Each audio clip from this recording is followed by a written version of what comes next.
good morning, everybody. Welcome to, I think this is day 3 of Yidstock, and hope you're all enjoying yourselves. I imagine most of you have been here, at least.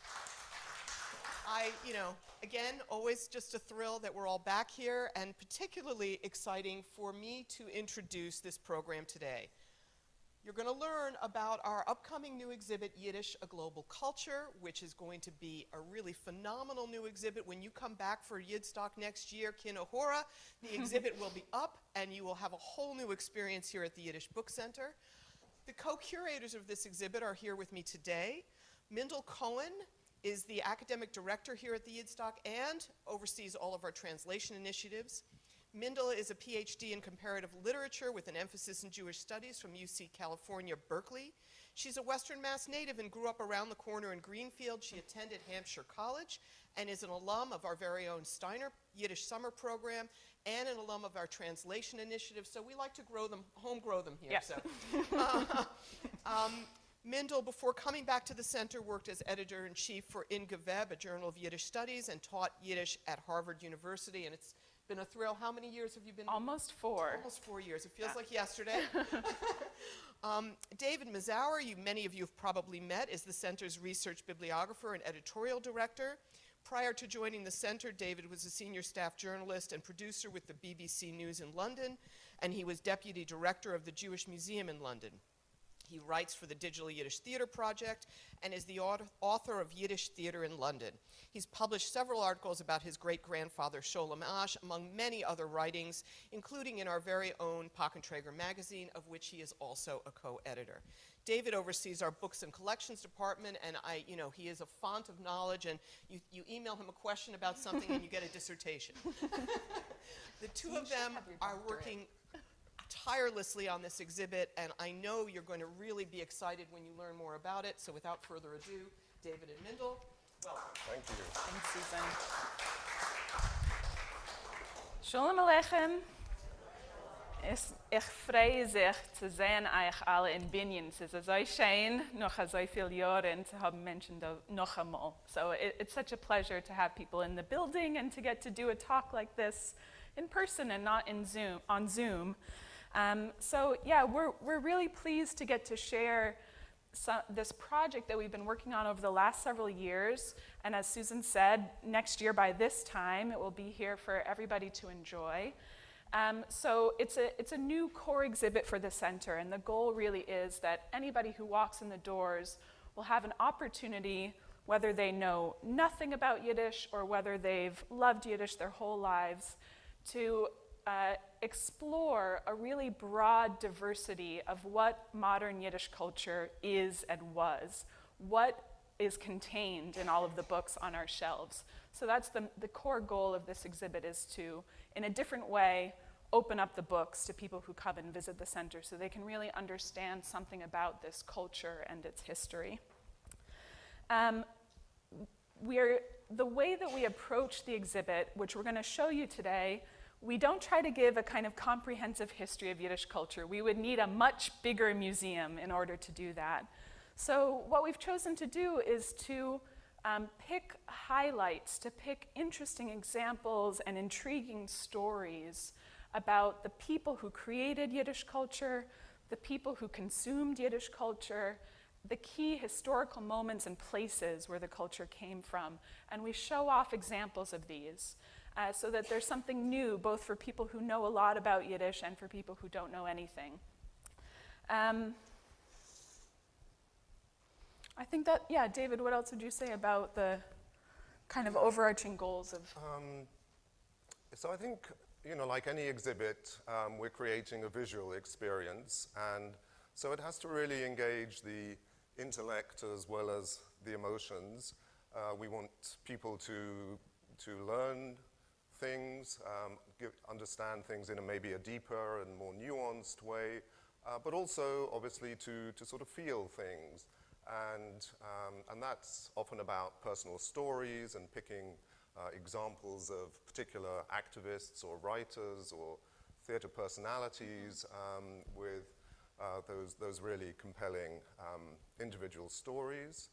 And as I think will become clear as we go through some of the the sort of overview and home in on some of the detail, we've kept certain sort of principles in mind. I mean, there are lots of them, but I think one that we both feel strongly about is that we want to put women at the center of this story of 150 years of modern Yiddish culture. You know, this is a story that's often told in terms of a sort of patriarchal line. So the classical trio of Yiddish writers, Mendele, Sholem Aleichem, and Peretz, and so it goes on with their protégés and their protégés.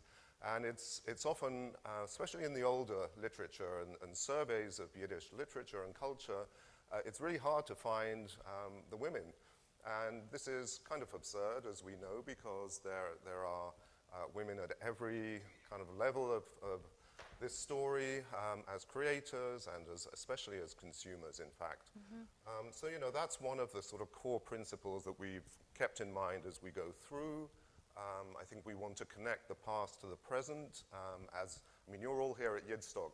It's obvious to all of us that Yiddish culture is in a process of being created all the time, and especially in our present moment, mm-hmm. really, the last several years. And as Mindel said, really, I think, thirdly and sort of finally, we really want to open up the books. You know, we walk around the shelves here and you see lots of gray and brown and dark spines facing you. And first of all those books, many of them had dust jackets that they've lost along the way, right?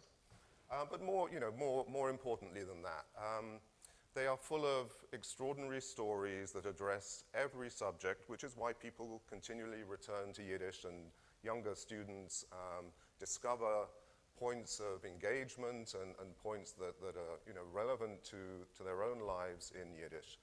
And so one of our key goals, I think, is to tell the story of the books and connect them also to the people who are reading them mm-hmm. and the way they've survived through the generations to come through to us. So we're going to give you a few examples, but we'll kind of start with an overview to give you a sense of much of what we're going to cover, some of the different topics that we'll cover, and just how this really will transform the kind of public spaces of the center. So this is a bird's eye view looking down into the repository. We're sitting up here in the small theater today. So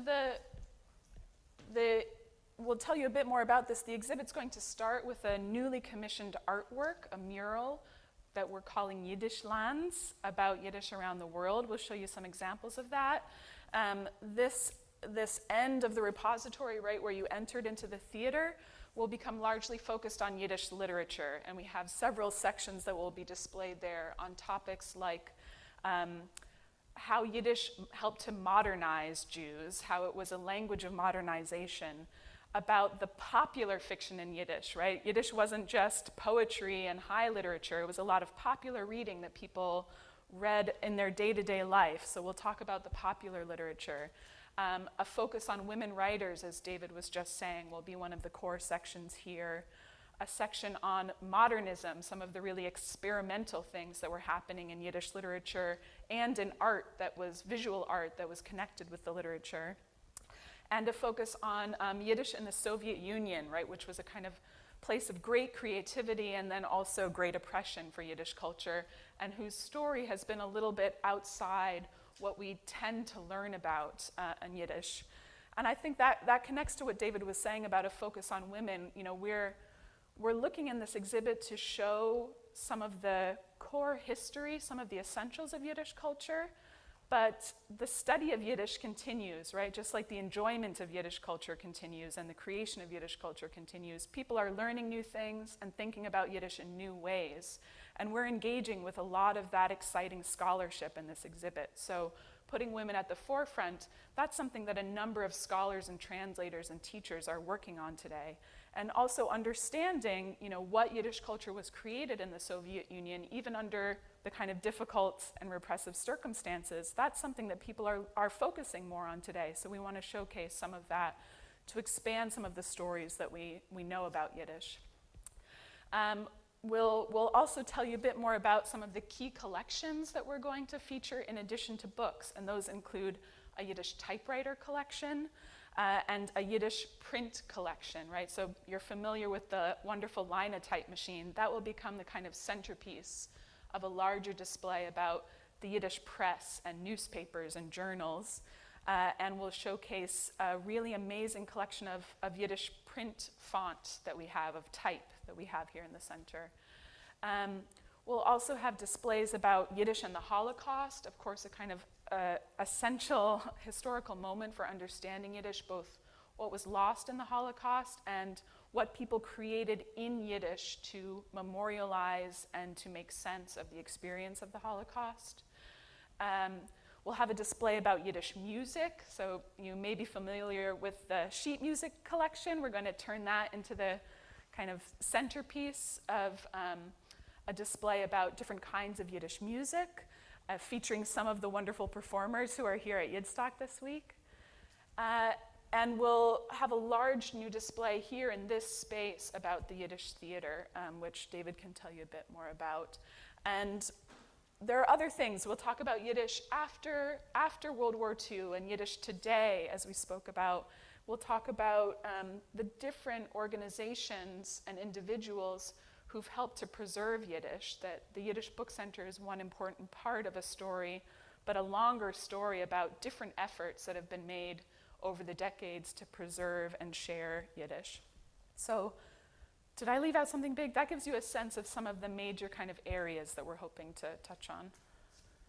We'll come on to this, but we have we'll create a special new room up here that we'll talk about. But I think, you know, underpinning all of this is the message that Yiddish is perhaps not uniquely, but an extraordinarily global culture. And that was true, obviously, of, you know, if we're looking at 150 years of modern Yiddish culture from the late 19th century through to the present moment, migration is at the core of the story of Yiddish culture, and it's at the heart of the experience of writing and also of reading and consumption of literature and also consumption of the culture more broadly. So this was a common experience shared by pretty much everybody who had a role in the story of modern Yiddish culture. And so many writers and theater personalities and creative figures you know, emigrated multiple times. They maybe left a shtetl with their family as a child. They maybe studied, if they were, you know, exceptional, in Munich or Vienna or Berlin or Paris. They almost certainly moved continents at least once, often multiple times. And in certain cases, and actually more common with writers than one might think, they were global travelers really throughout their lives. And that was partly out of necessity.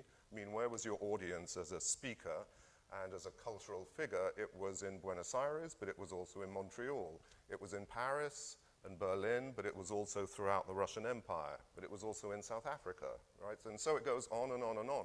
And so the sort of bigger names and the best known names traveled in many cases constantly, really, and would have been hard pressed to say what they considered home. So we'll sort of come on to that in more detail, I think. This is just a bit of a close-up of the literature section to give you a sense of how the space will feel. And just as David was speaking about Yiddish globally and how that's one of the organizing features, we'll give you our first example of some of the content of the exhibit, which is this newly commissioned mural that I mentioned. And you can see it represented in this image along the ramp that you walk down to come into the repository.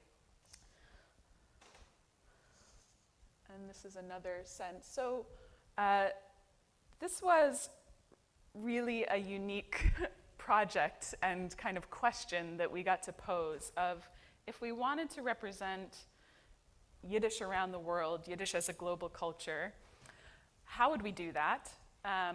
We started with an initial list of, say, 200 or 300 places and people and topics that we'd like to show. And we're told gently and then less gently by our colleagues over the intervening months, like maybe 36. How about 36? So that's what we... It started with us being like sort of kids in a candy store. Yeah. And it's like choose your, 200 best moments and favorite personalities and most surprising things, phenomena, and we could have had way more than that, but we have whittled it down to 30-something. It's extremely painful process that involved like agreements of, okay, if I give up this, promise me that one day there's something that I get to choose. But so we did. Did I promise? Did I? He didn't promise. I asked for the promise. I didn't get the promise. So this artwork is still in development, so we're not showing you the whole thing, but we do have a couple of examples. But hopefully this gives you a sense of we have this kind of creative interpretation of the continents of the world, and we've picked out a real variety of places to show that Yiddish was created on every continent, different moments reaching back to the 17th century and up into the 21st century, again making sure that women's roles are represented. And it really was fun to try and think of surprising examples of how we could represent Yiddish. The artist of this amazing artwork is Martin Hacke, a German artist who we discovered because he makes these playful maps of different places. So we picked out just two to give you examples of, and we'll tell you about one more component of this. But David, do you want to explain what we... There are really, it's really, if we were doing it again, we would probably come up with a different 36 sort of group. But some of them are more obvious and some of them are less obvious. And this, in a sense, is one of the more obvious moments that we could have chosen, which really marks the sort of, in some sense, mythical and legendary birth of the Yiddish theatre, because it certainly had a sort of prehistory before 1876. But that is the date, and it's memorialized in monuments and on Goldfaden's tombstone and so on, when Goldfaden really claimed, in the same way that Jelly Roll Morton claimed to have invented jazz, Goldfaden claimed to have invented the Yiddish theatre single-handed. And in a sense, he was right. Goldfaden was a hustler. He was an extraordinary protean figure. I mean, how many of you have heard of Avram Goldfaden? Less than half, which is so sad, because he deserves to be up there with Theodor Herzl and, I don't know, Anne Frank and any other iconic figure of modern Jewish history. A truly remarkable guy who started out as a yeshiva, very, very traditional kid and teenager, went to yeshiva, born in Ukraine, what is now Ukraine, and put on productions as a yeshiva student in his seminary. So he would round up his fellow students and they would put on, these early biblical sketches and sort of Haskalah, improving moral tales. And then he tried all sorts of things. He became an umbrella manufacturer. He ran failed businesses galore, and ended up really deciding he wanted to be an impresario and a theater director. And I mean, there are so many stories of how he did this. And he would sort of turn up in a town with a couple of actors, and they would maybe go and fit one of them with a costume at a local dressmaker or milliners, and he would hear someone singing in the storeroom, and he'd be like, "Who's that? That could be somebody in my theater." And he'd ask the shop owner, "Who's that person?" They would take him backstage, introduce him to a couple of 13 and 14-year-old girls, and he would say, "I have to meet their parents." and the parents would turn up with the kids at Goldfaden's hotel room, and he looked like a prince, like an emperor. He was impeccably, beautifully turned out, always, when he had no money. And he would say, "I will take your child. Do they know Yiddish?" "Well, no." "Not a problem. I'll send them to my parents for 6 months. They'll learn Yiddish. And then they'll come back and they'll be a star in my theater. And in a few years' time, you'll come and see them perform in New York." And actually, it happened that way often. So, yeah, the moment when Goldfaden creates the modern Yiddish theater in a sort of wine garden, beer tavern in Romania, and then it goes on to become this mass entertainment rivaling Broadway and so on. So that's just one iconic moment. And I would just say that, this is one of the earlier moments that the map will show, so it gives us a chance to show that Yiddish culture is being created in the 19th century. We have a few earlier moments, and that a place like Iași, Romania, is a key place in Yiddish culture, and people might not it might not necessarily be one of the cities that you would even think of, even though it's really a central city and an important center of Galician Yiddish culture especially. So one other example to give you some of the variety of things that we'll show, this is an illustration of Rachel Auerbach, in Warsaw in 1946 after the war. Auerbach was a member, one of the very few surviving members of the Einig Shabbos project, which was the underground archive of the Warsaw Ghetto, created by Emanuel Ringelblum. The Einig Shabbos managed to bury a number of containers that contained all of this writing, personal life writing by people who were living in the ghetto and their own recollections about what was happening. She was one of the few people who survived and knew the locations of these, and they were able to recover a number of these containers after the war. So this is another really different and very crucial moment in Yiddish cultural history, right? The recovery of these documents by people about their experiences in the ghetto. And of course, people were incredibly creative in the ghetto. That's one of the remarkable things, right? People were putting on theater the entire time and writing poetry and writing memoir and teaching school. And these documents tell those stories. So one other piece of this project is a selection of books. So do you want to show a couple of the...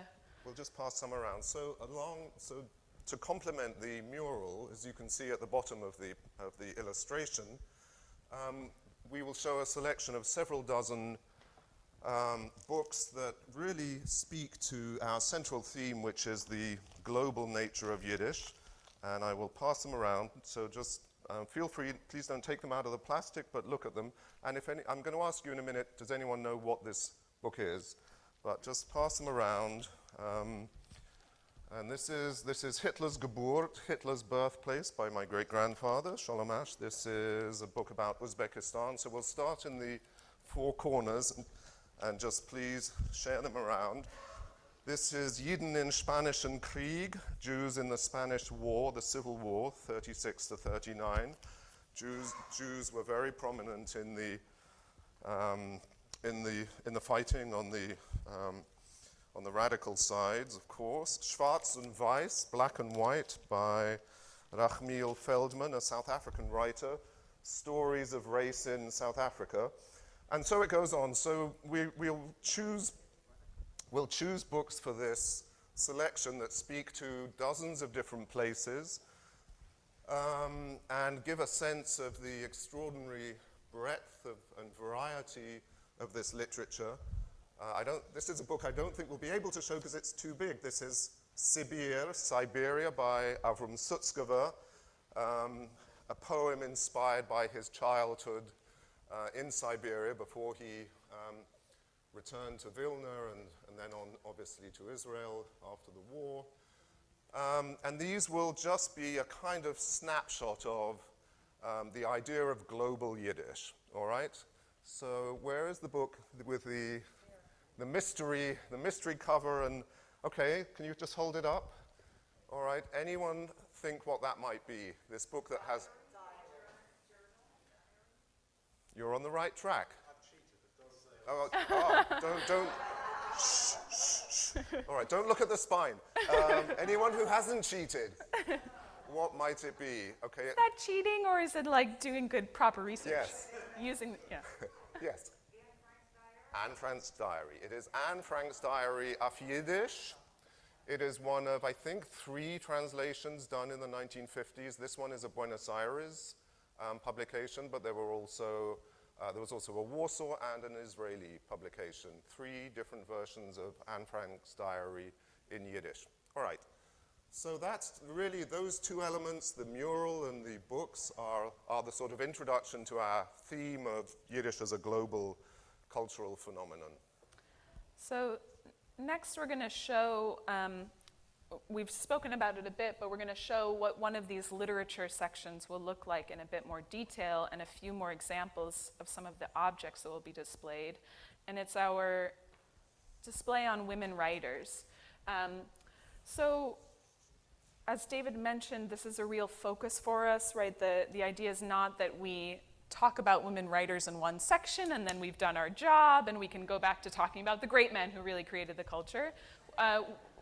We've made sure to show women's contributions throughout the exhibit, and as I said, we're benefiting from a lot of really contemporary research to kind of undo some of the easy narratives that we have of it's easy to tell men's stories because some of them were very good at telling their own stories, and meanwhile, say in the Yiddish press, the women journalists were kind of churning out their stories and making sure that the columns got filled. So we're showing more of those stories. But in this section, we get to focus on some of the excellent women writers, but also what their experience was. Why is it that we know fewer of these women writers? Why are there less of their books on the shelves? Not because they wrote less, but because they faced material challenges to getting their work printed in book form, for one example. So we're telling a bit of that story of what was it really like to be a woman writer in this male-dominated environment. Who are some of the women writers? That's what this section is. Some of the relationships that existed among women writers. So even though they're working in a male-dominated environment, and we often see them kind of depicted as one lone woman in a group of men, women, of course, built relationships and supported each other and responded to each other's writing. So we'll show some of those stories. And we'll show some of the, unique examples of recognition of women's work that did exist earlier on. So a very well-known anthology of women's writing from the 1920s that presented women writers over 500 years at that point. So David has 3 more kind of key artifacts to show you some of, actually these will be displayed in a separate section, but some of the books from our collection that we get to highlight that show women's contributions even though they've been left out of college syllabi or anthologies until recently. Yeah, so have any of you read this, Diary of a Lonely Girl? Yes, 2 hands, 3 hands. Book club members, it will be familiar. Oh, thank you, yeah. A book by a writer called Miriam Karpilov, who was very well known in Yiddish literary circles as a journalist, a working journalist, and a story writer. But like a lot of these early women writers of the 1900s, who sort of came of age in the 1900s and 1910s, it was extremely hard for them to get their books published. So their work would appear in newspapers, in journals, in periodicals. But by this stage, you had collected works of Sholem Aleichem and Mendele and Peretz, and people like my great-grandfather, Sholem Asch, had churned out dozens of published books. But this I did a count of this. I went through our digital library to check how many authors have collected works in Yiddish. I found that over 60 male authors have collected works, and many of those are more than 10 volumes. They have 10 volume plus collected works. There are 3 or 4 women writers who have a collected works, and it's only ever 1 volume.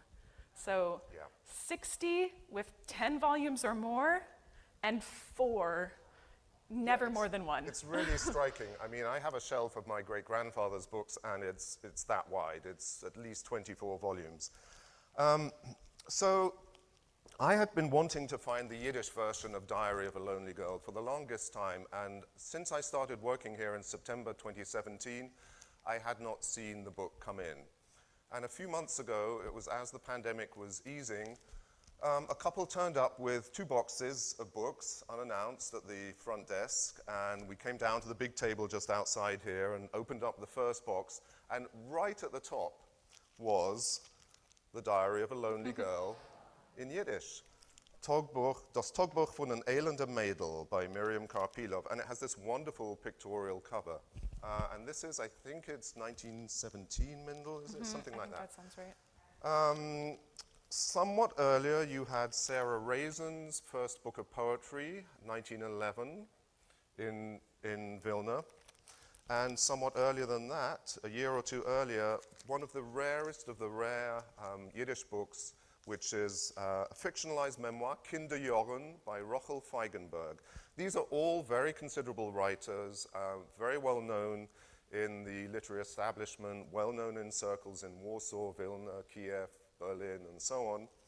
But this was a moment when they start having their books published in book form, and it's really 1910 to 1920 that it picks up. But as Mindel says, even after that, there were, nobody was putting out collected editions of their work. So it's a very striking contrast between the sort of struggles they faced as literary activists and operators in a heavily male environment and how it was for their male counterparts. I mean, Sarah Raisin had two very well-known brothers, Avram and Zalman, extremely big figures in Yiddish literature and culture. And they would expect her basically to run around and do their literary business for her, in the cities where she happened to find herself. And she did it somewhat reluctantly, and there's some great letters back and forth between them. But Avram Raisin's works are on the shelves in multiple volumes, and I think Sarah Raisin published 2 or possibly 3 slim volumes in the course of her life. And that's how it goes. And it's, in this section, we'll get to showcase some of the research, right, that's making this work more accessible. And Jessica Kurzane's translation is a good example. But it also is understanding how few of those collected works there were is a really material explanation for why we have less translations of their work. You can't pull the book off the shelf. You can't download it from the Spielberg Library. You still have to go into a newspaper archive and a microfiche machine, or some of the Yiddish papers that have been digitized, and scroll through these very hard to read pages to find the work. So it's materially still much more difficult to find these writing. But people have attended some of our programs with researchers like Anita Norwich, right? She's one of the people who's sitting there at the microfiche machine and scrolling through and extracting whole novels that women wrote that were never published in book form. So next we wanted to show you a section of the exhibit that gets to showcase some of our collection that are not books. So over the years, intentionally and less intentionally, we have acquired collections in addition to the Yiddish books. And one of the fascinating ones is a collection of Yiddish typewriters, that people have donated their Yiddish typewriters over the years. And we've never really had occasion to do much with them. But in the last number of years, some of our intrepid graduate fellows who come and work at the center undertook projects to first find all of the machines around the building, because lots of people like to have them in their office since they look so good. Find them, see how many there are, recover the story of where they came from. We located people to clean and identify the machines. They did research. They found advertisements from the press from when the machines were new about how they were used. And so now we have this, likely the largest collection of Yiddish typewriters in the world is here. Over 30. 40, currently 40. We reached 40 a month or 2 ago when Krista, who runs the oral history program, kindly brought back Malka Heifetz-Tussman, a very considerable poet, her typewriter from California that had passed into the hands of one of her students who had kept it, and we were made aware that it was available, and so that is now number 40 in our ever-growing collection. So several of the machines belong to well-known writers, including the linguist Mordechai Schechter. His machine is here. And probably the most prestigious of all of the stories of typewriters that we have up here to show you, which David is very excited that he found a cloth to cover. Well, Lisa found the cloth, but I've always wanted to have a black cloth moment, so here we go. So, anyone care to guess whose typewriter this is? That could be valued above all other typewriters here at the Yiddish Book Center. It's Aaron. Someone said it. No, not my great-grandfather, Aaron Lansky, although someone did yesterday call me David Lansky, but anyway. This is Aaron Lansky's typewriter. And it is the typewriter on which Aaron wrote what is now called Aaron's thesis. Right. This is it. This is what he used to type the Yiddish quotations in his thesis about Mendel and Mocha Sforim. And this was not that easy to find, I think, because it languished in Aaron's garage somewhere for many years. He bought it, it says in our records, in 1978, and it dates back to the mid-1940s. So he used it as a student. It was his working typewriter, and so we're delighted that that will be on show in the typewriter section alongside many other interesting machines with interesting stories. Okay, so I think that you get to do your second reveal. We're going to tell you about one more object, and then I think what we could do is pause to see if people have questions, if there's things you'd like to know more about. And if not, we have more to show you, but since you're all here and we're in person. Do I get to talk about this thing? Yes, Oh, yeah. So great. one more kind of unusual object, All not right. a book, that will be featured. So, You get to test how dedicated readers of Pakenträger the audience are, if they recognize this or not. so I knew a lot of stories about my great-grandfather, Sholem Ash, from my grandmother. And I knew that I had a sense who his close friends were in the literary community. And there were a number of them. He also had definitely enemies as well, so I knew who they were. But one of his close friends was the writer Peretz Hirschbein, and they were exact contemporaries. They're both born in 1880. They were both literary celebrities. They both traveled the world a lot. They were both theater pioneers in sort of Yiddish art theater in the 1900s. So they kind of caught up with each other at intervals in New York in the 20s, in France, in Poland. And then in 1939, my great-grandfather, who'd been living in France for 15 years, got out just before the war and came back to America and spent the next 13 years in America. Moved into a house in Stamford, Connecticut in about 1940. Are you from there? Oh, okay. Okay, great. So all this I knew. And quite recently, actually, I got in touch on Facebook with Peretz Hirschbein, not the recreated writer, but his grandson, also called Peretz Hirschbein. And we just started chatting, and I said, do you have anything connected to my great-grandfather still surviving in the family? And he said, well, of course, there's the medicine ball. I said, medicine ball? He said, you must know the story of the medicine ball. I said, I have no idea what you're talking about. He said, well, as a kid, I grew up playing with this medicine ball because your great-grandfather had given it to my father. So the story is that in 1941 or 2, Hirschbein was at that point really dying from a degenerative illness, beginning his decline. And he and his wife, Esther Shumyatscher, a poet, Yiddish poet, came east from their home in Hollywood to New York to find doctors who might be able to help with his recovery. And while they did that, they parked their son, Amos Hirschbein, with my great-grandparents in Stamford, Connecticut, on Sky Meadow Drive. And the kid was like 7 years old. He was sort of thin, a weedy kid. My great-grandfather, actually both Ash and Hirschbein were into sort of proud of their physicality and sportsmen and so on. And Ash evidently sort of took one look at the boy and said, I have to sort of strengthen you. And they began to play this ball back and forward. Anyway, so the week goes by and the kid falls in love with the ball and he says to my great-grandfather, Sholem, when I leave, when mom and dad come and pick me up, could I take the medicine ball with me? And my great-grandfather, who was expansive and capable of sort of grand gestures and so on, a Shenem Dank, said, of course, it's yours, you'll take it when you leave. The moment comes, and he asks for the ball, and Ash says, oi. Actually, I want to read you, let me read you exactly how it transpired, because Jessica, Peretz Hirschbein's mother, told me the story, and it's much nicer if I read it you, so the story of what exactly happened. Almost was 7 or 8. Ash was wonderful with him. He had this heavy medicine ball.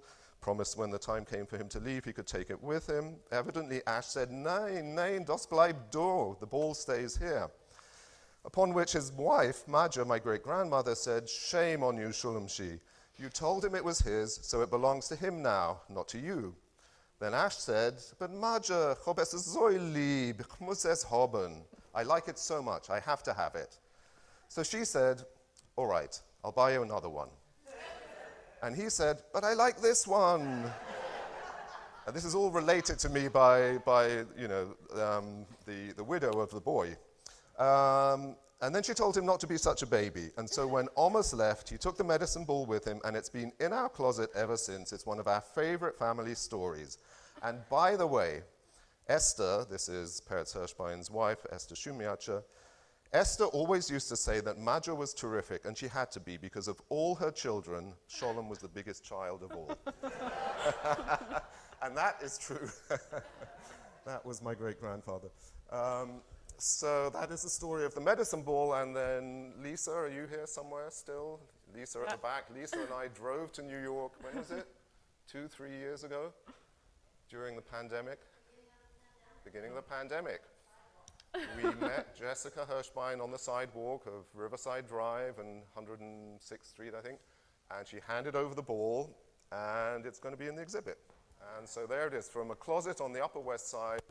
For however many decades, it'll be featured in our exhibit with this wonderful story of how Ash reluctantly was persuaded to part with his favorite medicine ball. So there you have the real story of the whole reason for the exhibit, is so that David had an excuse to get the family medicine ball back. So, and we will also display the travel trunk, the steamer trunk that Peretz and Esther traveled with around the world twice, from 1918 when they married to 1930 when they settled back in New York. And they were extraordinary immersive travelers. They spent 6 months on an ashram in India. They went to China, Japan, New Zealand. I mean, they literally went around the world twice, writing travel journalism as they went. And again, the trunk stayed in Jessica's closet on the Upper West Side ever since, and you will be able to see it in a year's time with the story of their travels and some souvenirs they brought back with them. So we're very happy if people have questions about examples we've given you or other things we're covering, anything, we're happy to answer them. Yeah. So what's going to happen with The the children's exhibit? children's exhibit that's currently out has lived its life. These exhibits that have been out Yeah. there for more than a decade.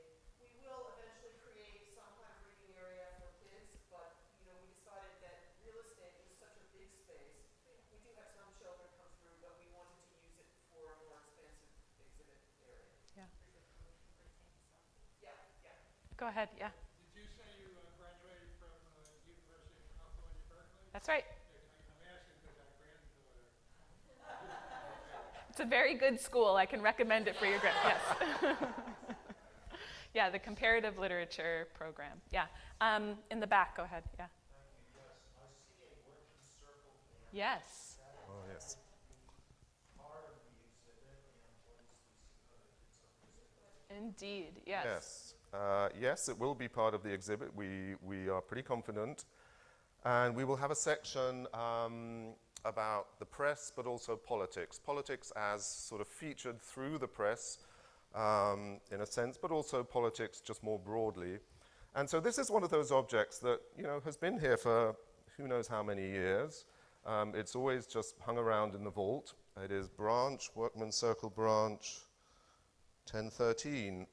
So what an amazing organization that there are over 1,000 branches all over the Americas. And of course, it was a genuinely global organization. From the turn of the century, there were Workman's Circle branches all over Europe, in South America, not just in Argentina, but many there. So the Arbiter Ring was a formative organization for many tens of thousands of people. They ran schools, they published a huge amount of fiction and non-fiction, a lot of it educational material. And so this is an opportunity to bring it out of the vault and put it on display. When does that meet us? I don't know.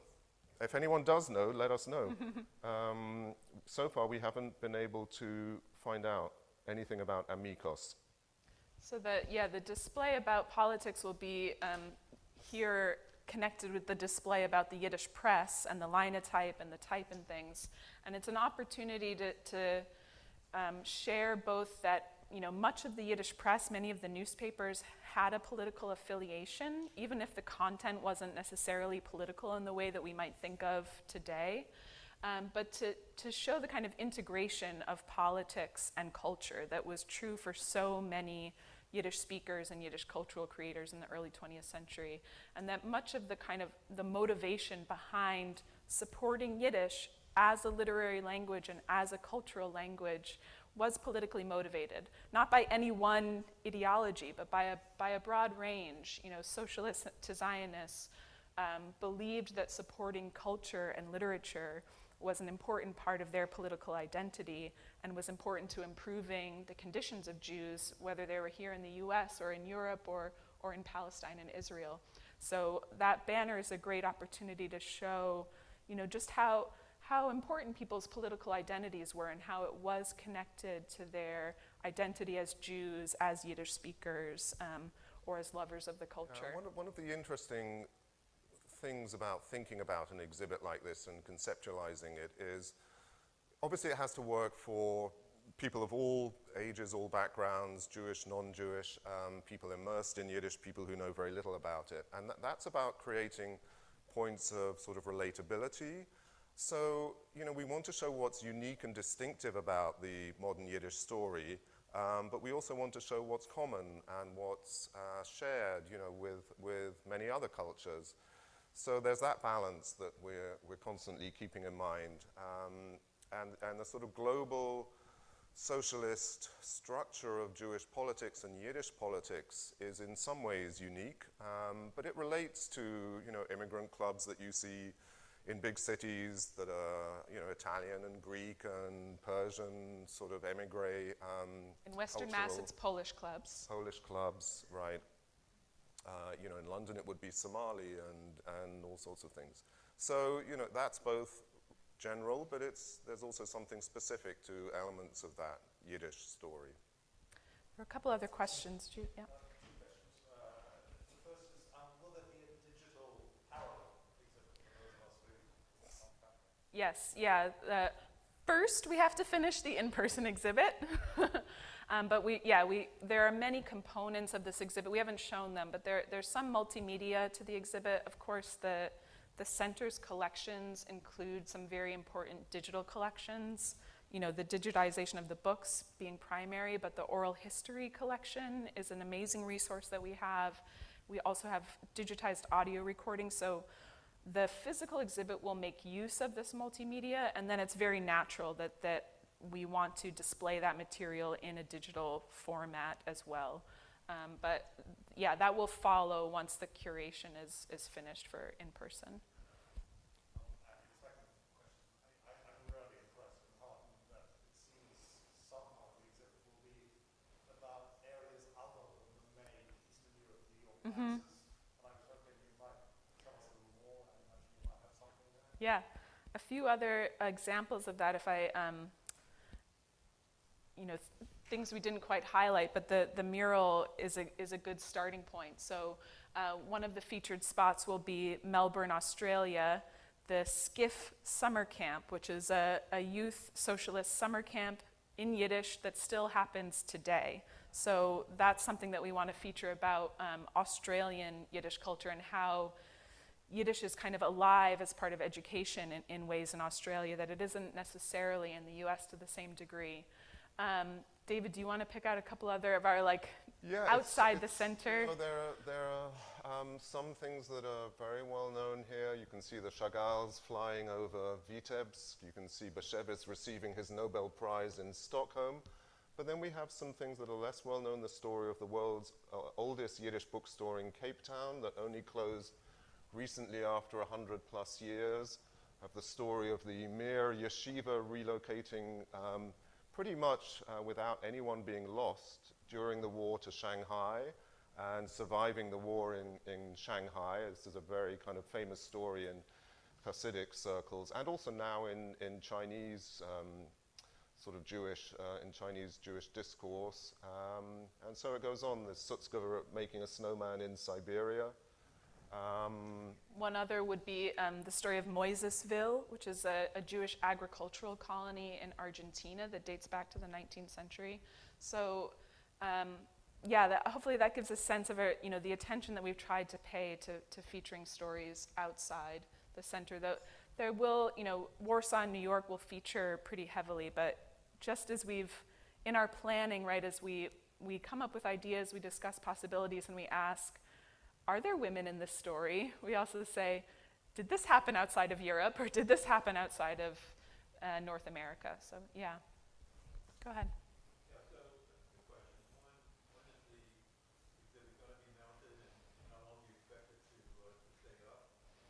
And not unrelated, this is obviously a landmark work that you're producing. Is there, while you're putting all this together, is somebody putting together a publicity program to really trumpet this around the world and around the country? Yeah. People really ought to see this.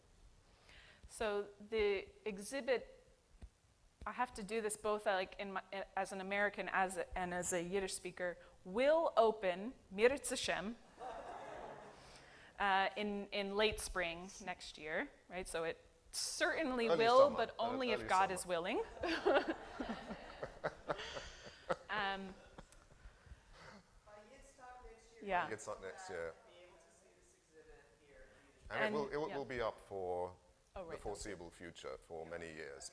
As I say, the exhibits that are up now have been up for more than a decade. I mean, for us as an organization, the size that we are, this is a monumental effort, and it's going to be up for many years to come, although we might make changes to it along Right. the way.